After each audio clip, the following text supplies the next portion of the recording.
Toto je náš Alan, náš veľký športovec a milovník behu. Vyskytol sa u neho ten klasický problém ruptúra krížového väzu v kolene. Krížový väz je táto štruktúrka, ktorá zabezpečuje to, že to koleno má v podstate nejakú stabilitu.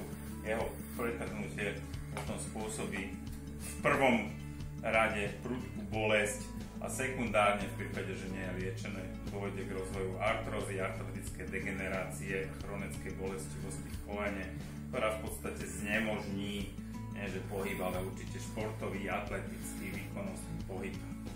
Problém nastal najskôr v jeho pravom kolene, teda tam bola diagnostikovaná kompletná ruptúra krížového väzu, čo pri jeho hmotnosti znamená, alebo jediný rozumný spôsob je chirurgické riešenie.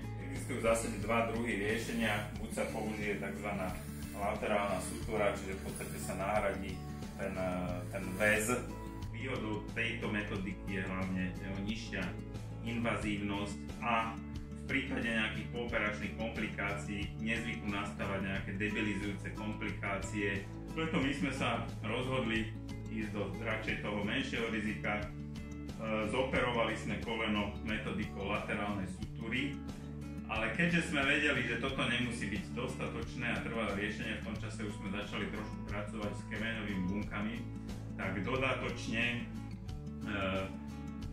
myslím 2 týždne po operácii, keď už sa vyberali stehy a kolienko už bolo pooperačne vyhojené, sme aplikovali do kolena 1 ml jeho vlastných kmeňových buniek, ktoré boli získané z jeho tukového tkaniva. No, tu vidíme rentgenové snímky z apríla, to znamená v období, keď bol 3. mesiac po operácii pravého kolena a aplikácii kmeňových buniek a približne, myslím si, mesiac po aplikácii kmeňových buniek do ľavého neoperovaného kolena. Na tomto snímku z apríla je vidieť, že tie degeneratívne zmeny sú v tom ľavom neoperovanom kolene pokročilejšie ako v pravom operovanom, ktoré sa teda zdá sa, že veľmi pekne regenerovalo. Znovu máme tu operované koleno a máme tu vlastne neoperované ľavé koleno. V operovanom kolene aj na rentgenologickej snímky prakticky nevidíme žiaden progres degeneratívnych zmien.